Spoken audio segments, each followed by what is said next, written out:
Hello, everybody. So, welcome to another edition of The Messaging Maven. Today, we'll be talking a little bit about customer communication. More specifically, the title of today's cast is that Connect with Your Customers, Redefining the Dialogue. And today, I'm joined by Tue.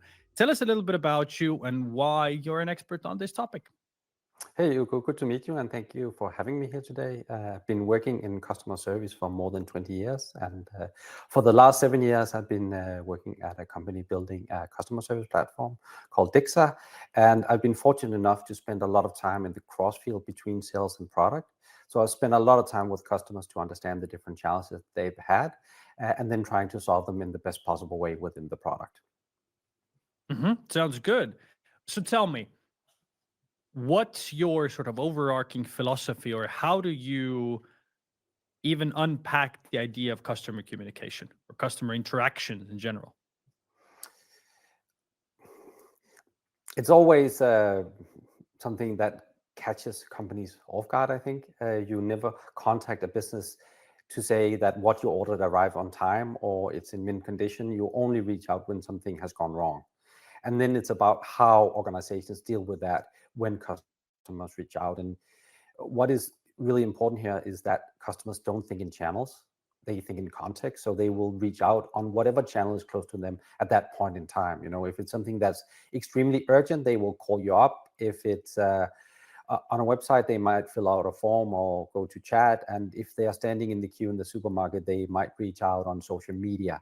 So for organizations, it's about being on those channels that the customers are on and servicing them in a timely and professional manner. hmm Is it important to be everywhere in every channel, or to be very cautious about which channels you open up for communication? It's difficult to say. It's really up to the organization, but my advice is to be where the customers are, but of course only be there if you can ensure that you consistently can deliver a good service. I think we've hmm seen a lot of organizations that started out being on social media and customers just didn't get a response or the kind of response that they wanted. So they have kind of moved to other channels like phone, direct messaging, and chat to get a more timely response. So sometimes you can guide the customer to the channel where it's the easiest way to solve the issues. If it's a very complex issue that can be time consuming, then phone can be a really good channel because you can have it solved in the first contact. And the less effort that you have to put in as a customer, the better. So I also see a value in guiding customers to the right channel for that particular inquiry. hmm So, would then that social media example of companies being on social media and realizing that those aren't really the places that they will get good customer service for or good interactions from, would those be the ones that you would consider as low value, or how would you define low value customer interactions? Yeah, no, I do see them as valuable.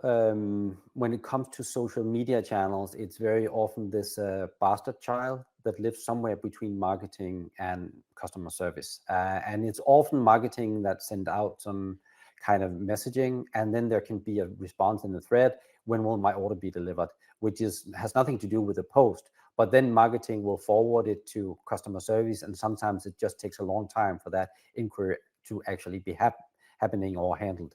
And then I think it can be valuable to give general information when it's, if you're a bookstore, for instance, when will this book be published? Then it makes sense to answer the date for that publication of that particular book. But if it's an order status, I would recommend that you move it to a direct messaging channel, because that's not something that is creating value for everybody else. So be very conscious of the kind of conversations that you're getting and whether it's something that can benefit more than the individual that reached out. Okay. So how would you define like a low value conversation or interaction? How do you even find them, or how do you go about sort of segmenting your customer interactions from high value to low value to everything in between? It's a good question, and something that's quite important. A low value conversation is what I consider a conversation that does not create any value for the customer or for the organization. It's something where they should have been able to find that information either on the website, in an FAQ, or in the order confirmation. So it's something that both the customer and the organization feels is a waste of time. as opposed to more complex questions where if I want to purchase a specific item and I have questions about it, and I speak to somebody who's knowledgeable, who understands what it is that I need, why I need it, and then they can guide me to the best possible solution in that scenario. And that is something that makes me more likely to go back to that particular company and buy from them again, because they create a good experience. But if I order something online and I don't know when the order will be delivered and I have to reach out, then it's a waste of my time and also the time for the organization.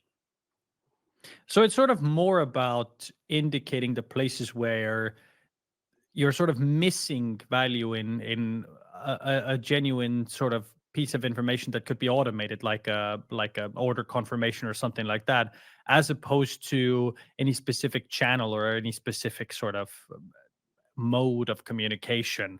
It's more about the value within the content and why people are reaching out rather than what channel or what specific tool they're using. Exactly. I used to manage Denmark's largest online bookstore. And when I joined, I think between 80 and 90% of the conversations that were coming in were, when will my order be delivered? And that was something that did not create a lot of value for anybody. So we did a process where we started on a piece of paper and just categorizing what are the conversations that are coming in. Then we turned it into a Google form, so we tracked everything that came in, and then we made a top 10 list of the most frequently contacts that we got. And to be able to actually make changes, we need to get buy-in from the other parts of the organization. So in the beginning, we had a weekly meeting where we also had people from IT, from marketing, from management, so we could really illustrate what is driving the customer contact, what is creating friction for them, and what can we do to eliminate some of those conversations, again, back to the low-value conversations. We started with the ones where we could do something in customer service and implemented those changes and tracked over time whether they actually worked. But when it came to something like when will my order be delivered, we needed help from the product part of the organization. We needed help from marketing. So we did a lot of changes. We had track your order link on the front page of the website. We added a timeline so you could see the status of each single item in your order. If you ordered multiple books, you could see when all of them would be delivered.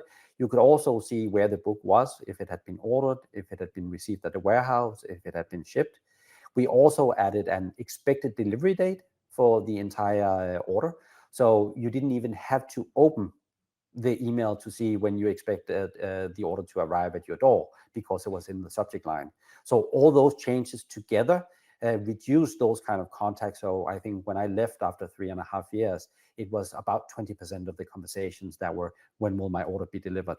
And of course, that change from 80% to 20% is something where it freed up the agent's time to focus on something that created more value. And of course, because agents were dealing with things that were creating more value and less with sort of low impact stuff, you also need less agents to handle the pool of interactions altogether. So it's also sort of a resource management question or effective resource management question as well, right? Definitely. And something that you need to be aware of, if you become really good at removing the low value conversations, they are also the ones that are very quick for agents to handle. So they can be handled in a couple of minutes. If you use generative AI chatbots to solve those, if you have a really comprehensive FAQ, if you have the right information in your order confirmations, then you remove those conversations. And the ones that you actually get are more complex, they are more time consuming, they put more expectations on the agent's skill and knowledge to solve them. However, they are also the kind of conversations where you build a better relationship with your customer. And it's key that every time somebody reaches out, you need to give them a good experience. If we go back to the example with the bookstore, if I bought a book from 2 different bookstores and I had to buy another book, I would probably not be more likely to buy from either of them if they just arrived on time in good condition. But if I had an issue with one of the deliveries and I reached out to them and they solved my issue in a professional manner that made me feel good, when I come back and need to place an order again, I might go back to the company that actually made a mistake, because they corrected that mistake and gave me a good experience that made me more loyal to them. So you need to take these opportunities when you have the more complex conversations as something where you build relationships and loyalty with your customers. Absolutely. That's one of the things that I totally agree is that, being from the telecommunications industry or side of business, there is always something that's going to break. I mean, in telecoms, everyone's had internet interruptions, dropped calls, messages not getting there, etc. It's an inevitability, especially if you do anything en masse. So it's even sometimes more crucial to be great at fixing problems rather than trying to just prevent them.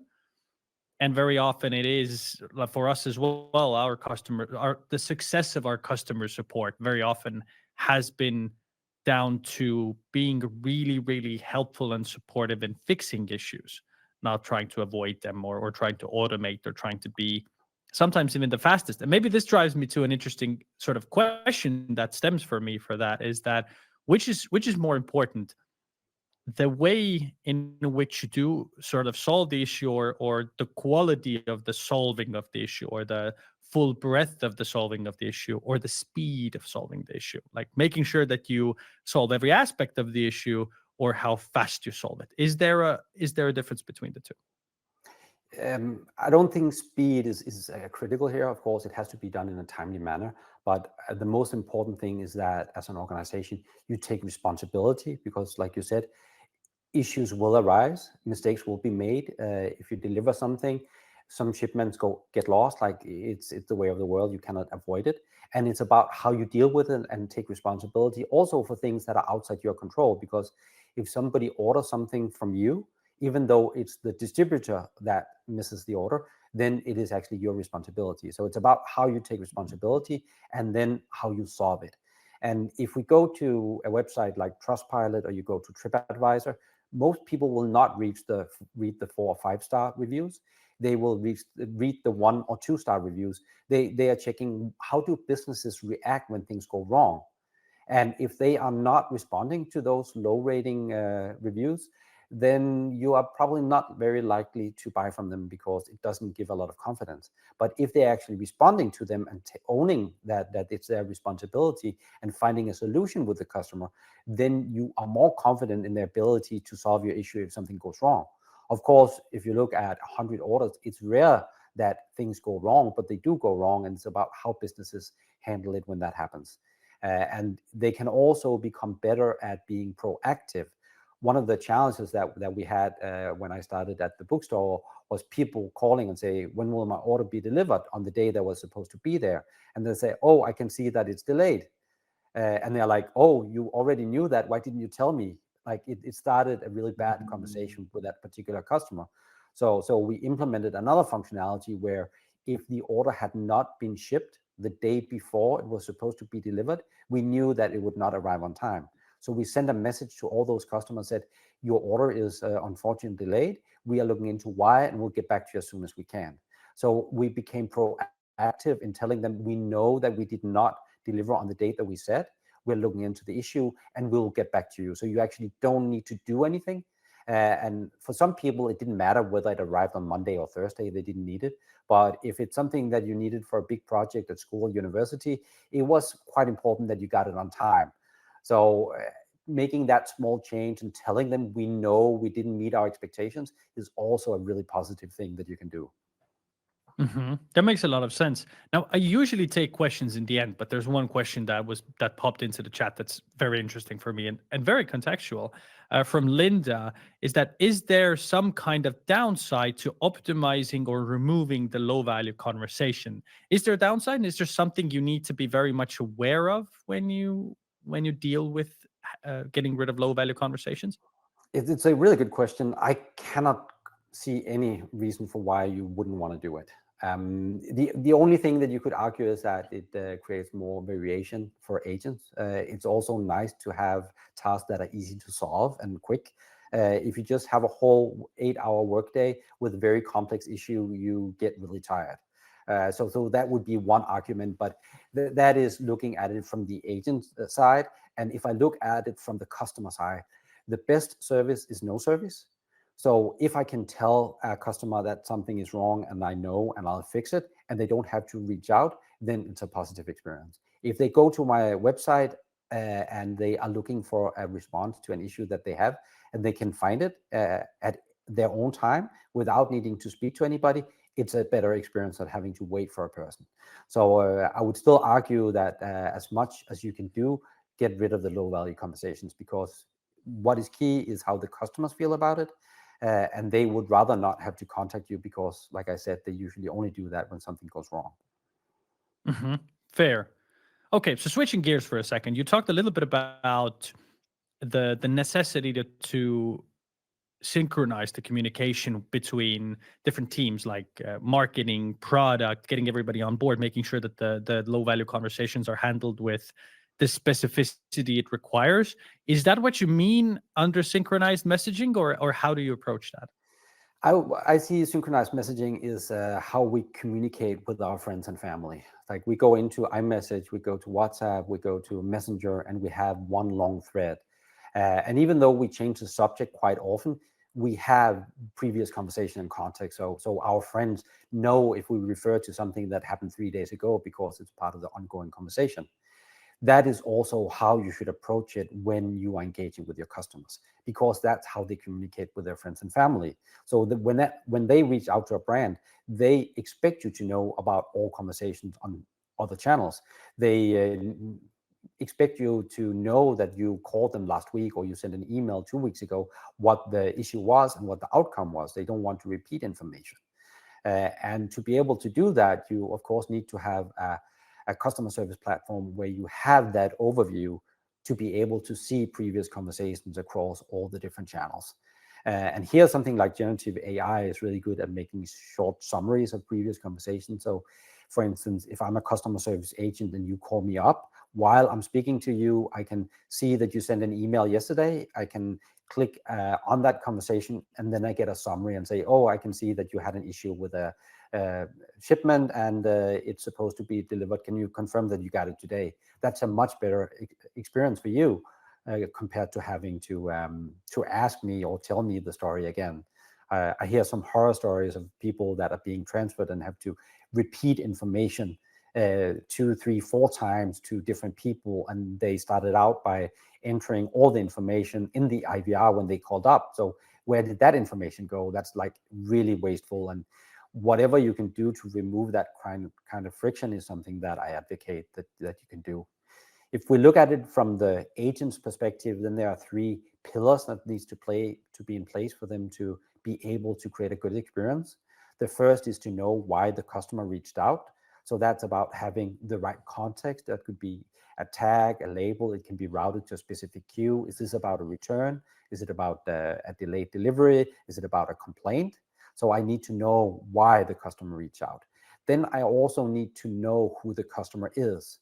And here it's about bringing in information from the backend system. So you can see how much money has the customer spent? What was the last order? What did they reach out about before on the same or on different channels? So I can deliver a personalized experience at scale. So now I have the why they're reaching out, the who of who they are, and then the last one is the how. And this is where you need to build in knowledge. So when a customer conversation comes in, the agent knows how to solve it. So make documentation of problem solving part of the problem solving process. So whenever I have a question, I look at a knowledge base article. It's always updated. I can leave feedback on it. And then I am empowered to know that I am delivering the right answer to this particular question. So when we have the why, we have the who and the how, then we have removed a lot of the friction for agents, and then they can focus on delivering good experiences.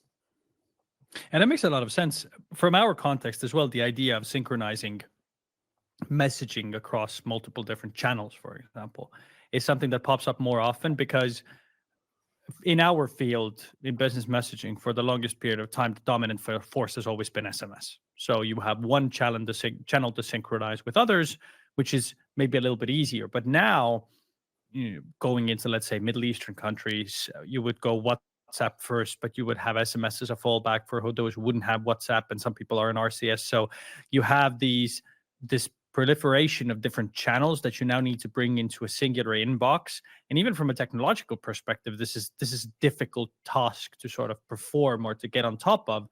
But we totally understand the necessity of it, that idea that you need to be able to create a singularly managed, not just from the client or the customer's perspective, singular customer interaction sort of idea, or that you have that history, but also from a business's perspective, because you also would want, at least in my view, to understand, if you're only looking at from one channel basis and you're not tying one person's interactions to the different channels that you have, you might think, oh, this person, we're talking to them over email, they've sent us 3 emails. But actually, it turns out they've sent you 3 emails, gone to your website and had a chat 5 times, but also chatted back and forth with you via social media 2 times, and have also sent 3 business messages. Then all of a sudden you have 20 plus interactions instead of the 3 that you think you have, right? So having that sort of breadth of that as well. Do you have a success story of being able to synchronize the communication into a cohesive whole really well? Yeah, I think the example that I provided before about the customer service platform for the customer service agent. If I look at a recent example, I was in South Africa last year, and I wanted to go sailing in the harbor in Cape Town, do some whale and shark spotting. We only saw penguins, but it was still a really nice boat trip. But that was an experience that a lot of people do when they're traveling. I used Get Your Guide. I went to an app in Danish, and I booked the trip in Danish. I paid with a Danish payment form. So that was like the first interaction was through an app. I could also have gone to the website. It would be the same. Then I got an auto confirmation with a ticket. So now we're on 2 channels. And then on the day that I was going on the boat trip, I got a business message on WhatsApp, which was the itinerary and the ticket. And it also allowed me to reach out to the business if I had any questions. So now we're on 3 channels, and that's something that we see quite often. You go to a website, you get an email confirmation, and you might return it in the store. And again, we're on 3 different channels. But here it was like I was going on a tourist trip on a boat. We're on 3 different channels. And I think the seamlessness of it, also because the communication on WhatsApp was on my mobile device. So I could communicate with the organization that was arranging the trip. I could ask questions. I had all the information that I needed, and I didn't even ask for it. So it just popped up on WhatsApp and say, here's your itinerary. This is where you need to go. Here is your ticket that you need to show and have scanned. If you have questions, you can just reply to this message. So this was a very seamless experience for me. And I felt that it was synchronized between going into the app and booking it, and then going into WhatsApp and having that conversation option with the organization that was arranging the trip, because it was on the same mobile device. So that was a very seamless and synchronized experience for me. That sounds good, especially, for me, the first thing that pops into my mind is that quite often businesses will push customers towards interacting only via the app to save obviously cost, because if you're doing push notifications via the app, it's nearly costless compared to doing a WhatsApp message. Especially depending on markets, it can be just as expensive as SMS is, or significantly more so, right? So utilizing something instead of using in-app, where the financial pull would be towards it compared to having a better customer experience, sounds very much forward facing or forward thinking. It seems that that's not always the case, at least in my experience. But one of the things that I would want to ask from that is that, how do you understand customer behavior? How do you know that mixing it up like that and not sending a push in the app, but rather going towards a WhatsApp or an SMS or something like that, is the good way to go? How do you gather those insights? How to understand that behavior to make the right choices in like channel choice or where to synchronize? Yeah, to understand that, you of course need to look at the conversations that are coming in and tracking the volume, and then you need to look at the CSAT, customer satisfaction, across the different channels. So what I can see in general is that if you look at 2 channels, chat and email, and compare them, then CSAT on chat is, in every case that I've seen, a lot higher than on email. And it's of course it's a real-time channel, and you end up having, in most cases, your issue resolved when you reach out. On the website or in the app, you have a conversation, it goes back and forth, and it can be asynchronous if it's in the app, because you're always on the mobile device. If it's something on a website, you of course need to stay there, and it's more a synchronized conversation, because you need to be there to see the responses. But when I have had my chat conversation and it's over, then I usually provide a higher rating compared to being on email, where it can take hours or days between the different messages, and it takes a long time to get issues resolved. I've seen some conversations where I had an issue with my router and I kept being disconnected, meaning that it was difficult to have a chat conversation with the broadband company. So they called me up and say, I can see that we're losing connection all the time. And then they gave me instructions for how to reset my router and update the firmware over the phone. And then I got back up online. So you can also decide to move to a different channel if that makes it easier to solve the issue. And I advise everybody to do as much as they can to have first contact resolution. That's a really key metric in driving good customer experiences. And I would rather wait a little longer and then have my issue resolved in the first get-go, compared to getting a really quick response and then having to get back. Hmm. Is it worth pushing more communication or less communication? Why I ask is, we always advise clients in terms of when they're doing promotional messaging, for example, there's on SMS at least, and business messaging as a whole, it's sort of this less is more principle, that maybe 1 to 2 promotional messages per month, not more, because it's an evasive channel. It's not like email where you could blast once a week and people will be fine. If you do once a week on that channel, they'll find it very much evasive, sort of invasive. In this sort of customer interaction, especially if it's synchronous as well, is there an objective limit to where you shouldn't pass, or how often you shouldn't reach out to a person in the context of going whale spotting in South Africa? Is there a position where you would have gone, no, this is too much? Yeah, I think you can easily exceed what customer expectations are in regards to the number of messages that you get. I think we've all gotten a lot of promotional messages that we felt were spam. And I think a way to overcome that is to allow the customer to opt in on the frequency. So that could be, I want to get a promotional message bi-weekly or monthly. Maybe I want to digest or something like that. You can do that in a lot of situations. I've also seen some logistic partners where you can go in and subscribe to updates also by business messaging, and then you can select the different events that you want to have updates on. So again, make it customizable, because I would offer all the different instances, the different actions that happens or events that happens in the life cycle of placing an order until it's delivered, if we take an e-commerce example, and then allow the customer to opt in.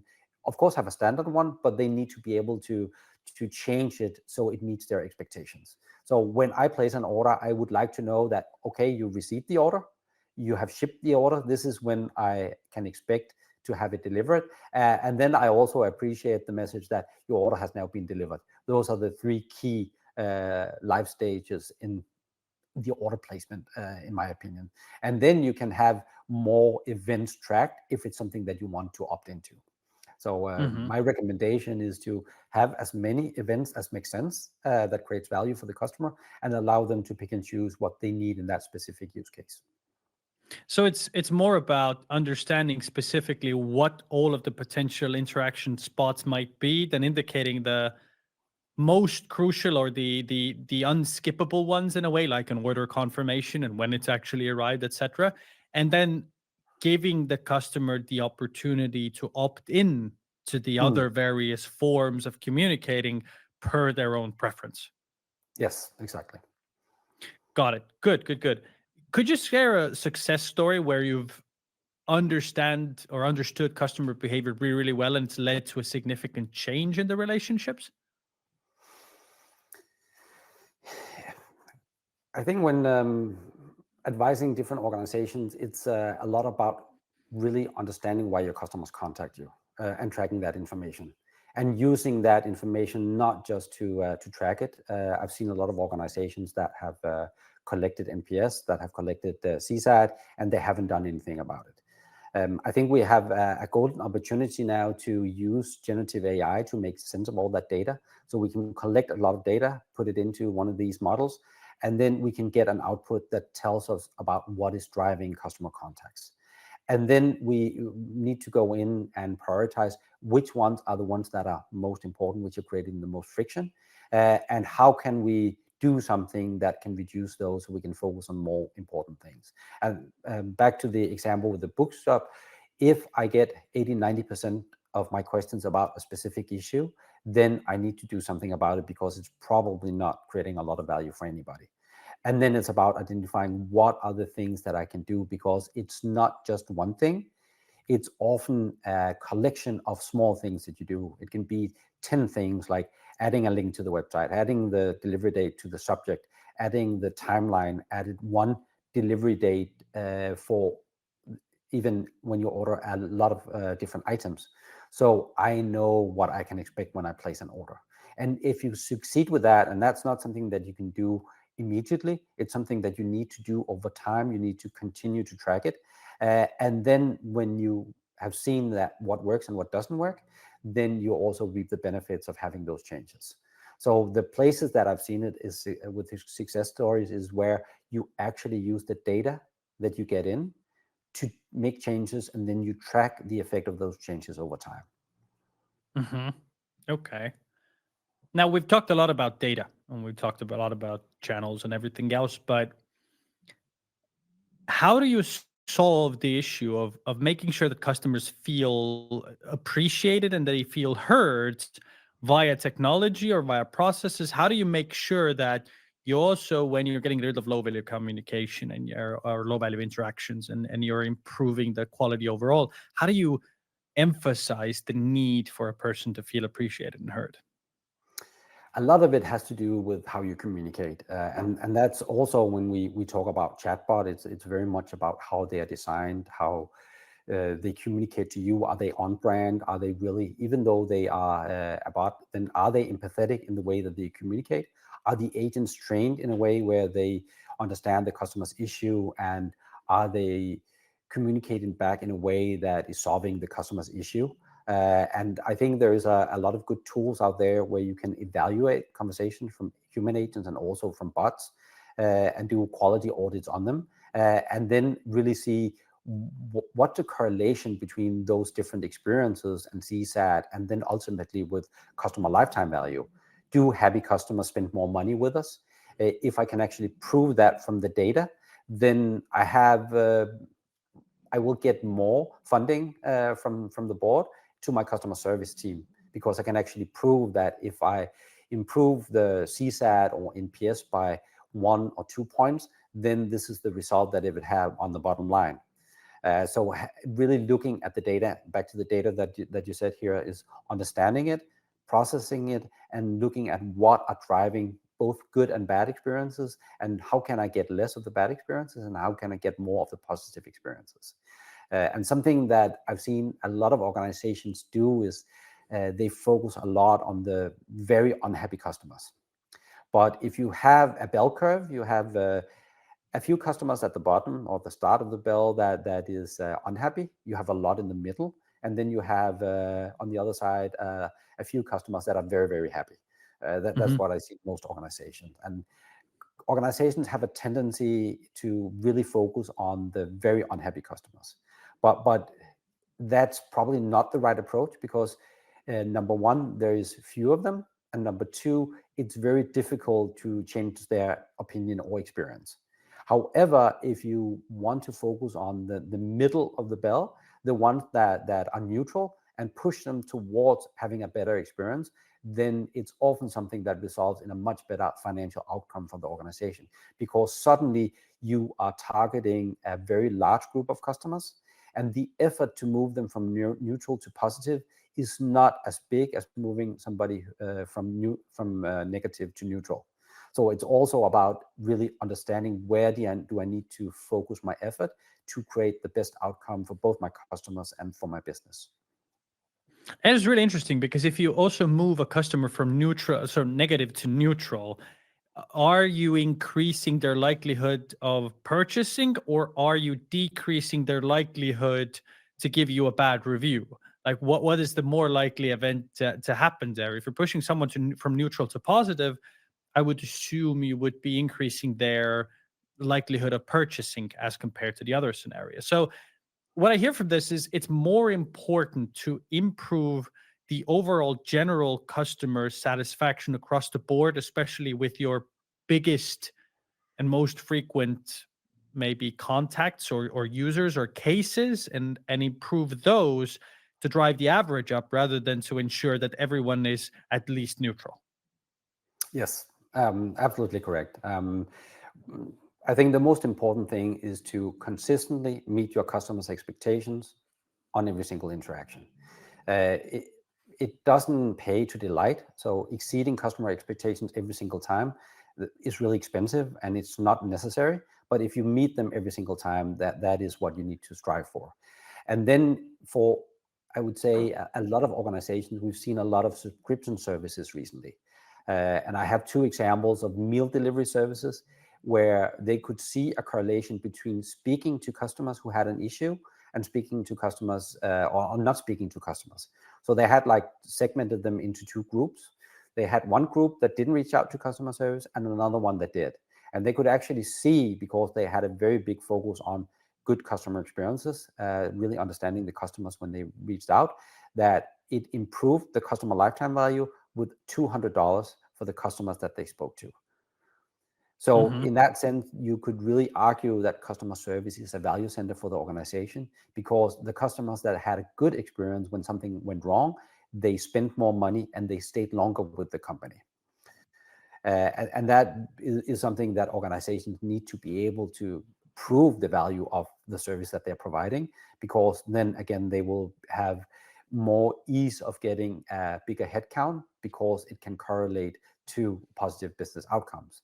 And especially in the market that we're seeing right now, where it's very time consuming to get new customers, it's very expensive, it's really good business sense to focusing on retaining the customers that you have.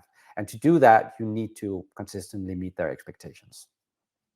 Yeah, I also like the idea behind understanding actually where you're sort of putting your efforts into to make sure that bell curve is tackled at the thickest part, and doing it based on data. Because for us, one of the more interesting things we always see is that sometimes when you're improving customer service, it's kind of like when we go up to a business and say that, on average, we can improve your delivery rate by 1%.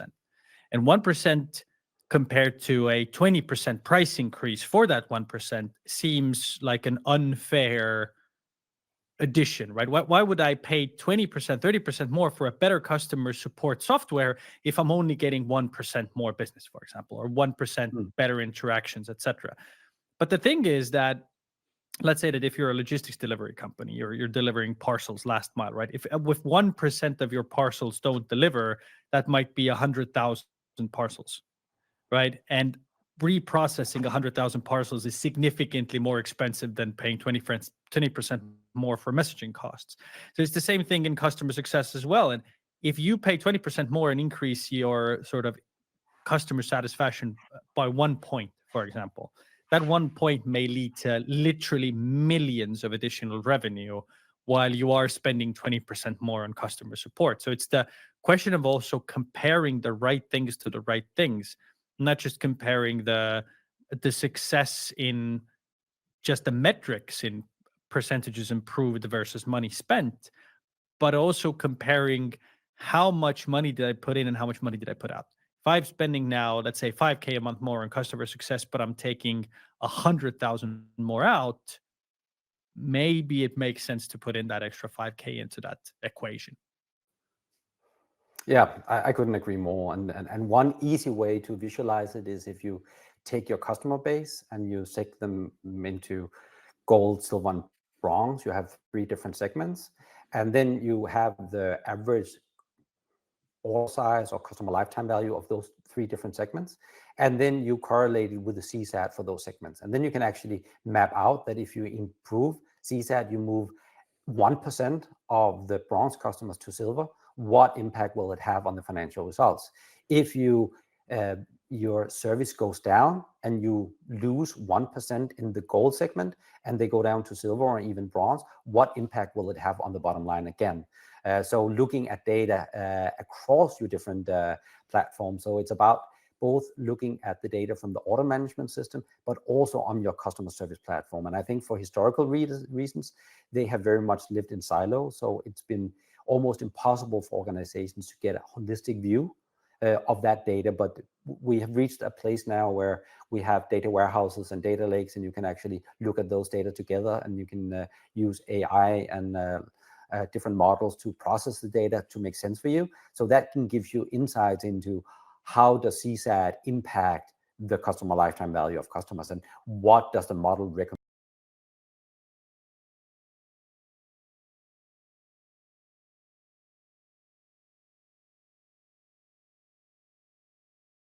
Yeah, absolutely. I agree with that. So before we start going into summaries, because we've already managed to talk for a solid 40 minutes and could probably continue for at least 10 times more.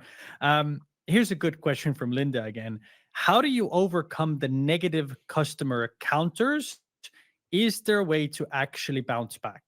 How do you overcome negative customer encounters? Is there a way to actually bounce back? What do you think? Yeah, there is definitely a way to bounce back, and it's called the service recovery paradox, where you start out by having a bad experience, and if you meet that issue head on and say, I'm sorry, and this is how I'll solve it, you turn that negative encounter into a positive encounter. It could be that I want to purchase a book again, and the book is out of print. And that makes me give a bad rating because I cannot get the book. Then the company can actually say, this book is unfortunately out of print, but there is this antiquarian where you can buy a used copy if you're interested. Here's a link where you can purchase it. And then you, as a customer, you get an option. You can actually buy the book that you really wanted. It is a secondhand copy, but maybe that's better than not having a copy at all. So you can take a negative experience to turn into a positive experience. So it's about finding solution and also allowing agents to think outside the box. I think a lot of organizations are guilty of giving very strict policies for what agents can do. So you can issue vouchers for, let's say, up to $200 as a compensation for bad experiences. But what if it's something that's more? Then you need to escalate it, and then we do not have a first contract resolution anymore. And I've seen a few organizations where there was no limit for what the agents could do, but they had to come up with a creative solution that worked for that specific customer in that case. Because if you give them the boundaries, that is, you can give a voucher up to $200, that's all they think about.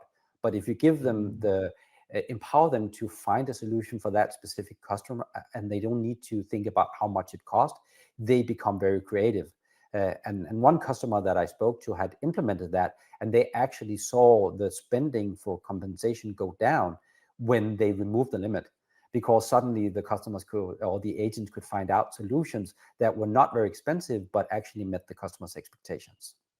Yeah, because if you put a number in front of somebody, like the 200 number, you're virtually anchoring to them to that number as well. You know, whatever number you will put in there, if it's in front of them, they're now anchored and locked to that idea of that number. So you're sort of leading the witness in a way in this particular case as well. So how would you summarize? What are some of the key takeaways that you would give anybody listening to our webcast today on improving your customer communication or customer conversations? Yeah, a summary is to walk in your customer's shoes. Think about how you would like to be handled when you have an issue. How would you take your own medicine, go to your website, take your own customer journey, see how it feels, and then think about, is that how, in the ideal world, I would like to experience it? Because I see a lot of organizations where, yeah, you buy something, but you don't buy from your own company in the same way, and you sometimes forget about the customer journey that you're providing. So start out by walking in your own customer shoes, experience your own product, your own service, and see how it feels, and use that to make changes or improvements based on your own experience with your own product. That's number one. And then number two is to be very consistent, meet your customer expectations every single time, because that is what builds loyalty and allows customers to come back. So that's really something that you need to focus on. And number three, look at how you can synchronize the experience across the different channels, because back to what I said at the beginning, customers don't think in channels, they think in context, and they expect you to know every single thing about you when they reach out to you. So they expect you to know about your emails, your phone calls, your orders, everything. And they expect you to also know why they're reaching out before they even tell you about it. Mm-hmm. Yeah, I love the last part in a way because it kind of brings this sort of data privacy question into play because most people don't want businesses to know everything about them unless there's an issue, in which case I want you to know everything about me. Yes, exactly. It's the ironic dichotomy between the two. So as a final question, what does the future hold? What future trends do you see? I see a lot of value in the different generative AI models in both processing data, but also using that data to create better experiences. And part of that is what we've talked at length about in this webinar, is about removing the low value conversations. I think that technology has reached a level where it's easier to create good chatbot experiences where customers can find the answers that they need. I think we have seen a period where a lot of people, I think all of us in this webinar included, have had pretty bad experiences with different chatbots. There's also been shared a lot of horror stories on LinkedIn about the parcel delivery services chatbots that did not provide a very good experience. And it's not the technology's fault, it's the design of the conversation that has been implemented. So it's about understanding the technology better and then leveraging really communication in a better way. And in time, I would say in a couple of years, we have learned to do that much better. And that means that customers will gain trust in chatbots again, because it allows them to go to a website at any hour of the day and find a response to the questions that they have. And that's something that will benefit both customers and organizations, because we talk about deflection when we have a customer service platform, and those kind of deflection can be good because it reduces our headcount, and the deflection can also be good for the customer because they don't need to wait for a response. So I'm very positive towards the new technology that can help accelerate this shift and will allow customers to get answers to the questions that they have on the channel that they want and when they want it. Awesome. Thank you for the summary as well, and the takeaways. And everybody listening, I have one last request before we finish for today. There's a feedback form as well. Do please leave us a little bit of feedback, especially considering that we have a whole new platform that we're using this time compared to the last times as well. Do thank you for coming on. Thank you for a really engaging conversation. We could have made this into a few hour long, it feels. For sure. For sure. And to everybody else listening, thank you very much for joining us, and see you next time. Bye. Have a great day. Thank you for joining.